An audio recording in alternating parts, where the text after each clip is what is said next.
नमस्कार. तनुजाज रेसिपीज मध्ये तुम्हा सर्वांचं स्वागत आहे. तर आज आपण अतिशय पौष्टिक, टेस्टी आणि अगदी झटपट होणारी अशी टिफिनसाठी पण लहान मुलांच्या चालेल अशी किंवा नाश्त्यासाठी पण चालेल अशी एक रेसिपी बनवणार आहोत.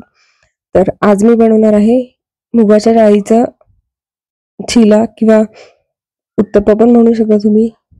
तर अगदी भरपूर अशा भाज्या असलेला आणि पौष्टिक पण आहे आणि टिफिनसाठी मुलांना काही वेगळं द्यायचं असेल तर तुम्ही ही रेसिपी नक्की बनवून बघा. तर सर्वात आधी तर मी साधारणतः अंदाजे 1 वाटी मूग डाळ आहे, तर ती साधारणतः एक 10 ते 15 मिनिट भिजण्यासाठी ठेवली होती. तर खूप जास्तही वेळ लागत नाही.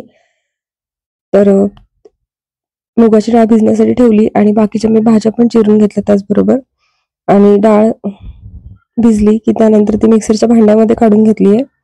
त्यानंतर त्यामध्ये साधारणतः 1 वाटी इतका रवा घेतलाय आणि अर्धी मिरची आणि 3 ते 4 लसूण पाकळ्या घेतलेत आणि ते एकदा मिक्सरला फिरवून घेतलंय आणि परत त्यामध्ये पाणी ऍड करून परत एकदा ते मिक्सरला छान असं फिरवून घेतलं.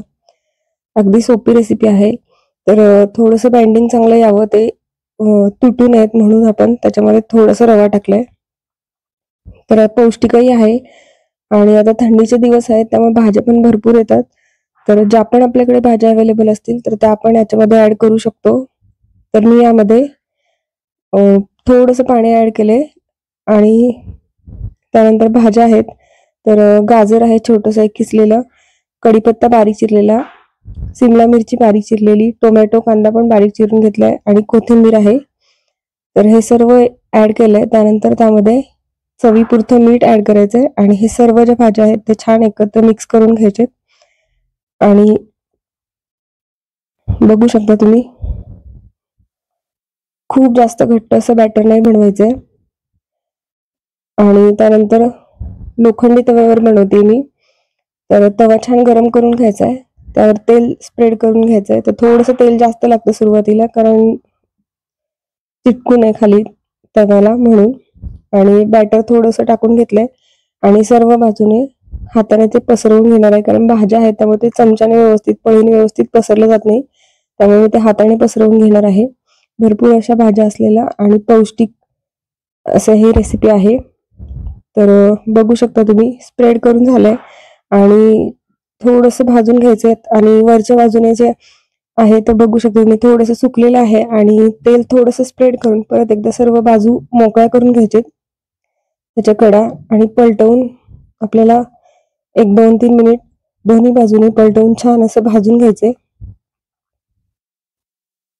लोखंडी तव्यावर केलं तरी पण ते अजिबात चिकटणार नाही. थोडंसं तेल जास्त लागतं सुरुवातीला आणि दोन्ही बाजूने पलटवून मी छान त्याचा रंग थोडासा बदलेपर्यंत भाजून घेणार आहे. अतिशय सोपी रेसिपी आहे.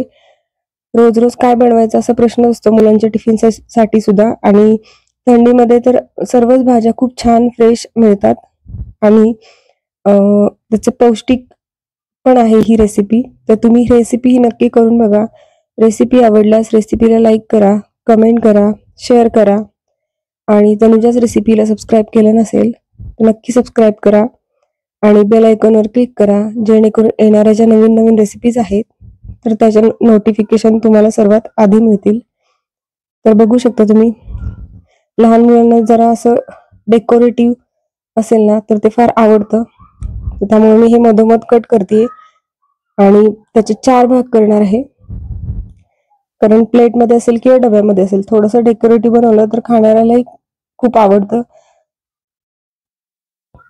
तर हे जे आहे तर हे मी इडलीसाठी जी आपण खोबऱ्याची चटणी करतो तर त्याच्यासोबत सर्व केलंय. मुलांना आवडत असेल तर टोमॅटो केचप सोबतही हे खूप छान लागतात. आणि मुलांसाठी बनवलं असेल तर तुम्ही हे तुपावरही छान भाजून देऊ शकता. खूप टेस्टी आणि पौष्टिक अशी रेसिपी आहे. याच्यामध्ये आपली मुलं ज्या भाज्या खात नाहीत त्या पण आपण याच्यामध्ये बारीक किसून ऍड करू शकतो. तर बघू शकता तुम्ही छान आणि टेस्टी अशी रेसिपी तयार आहे. तर खोबऱ्याची चटणी आहे त्याच्यासोबत मी सर्व करते. तर तुम्ही ही रेसिपी नक्की करून बघा. धन्यवाद.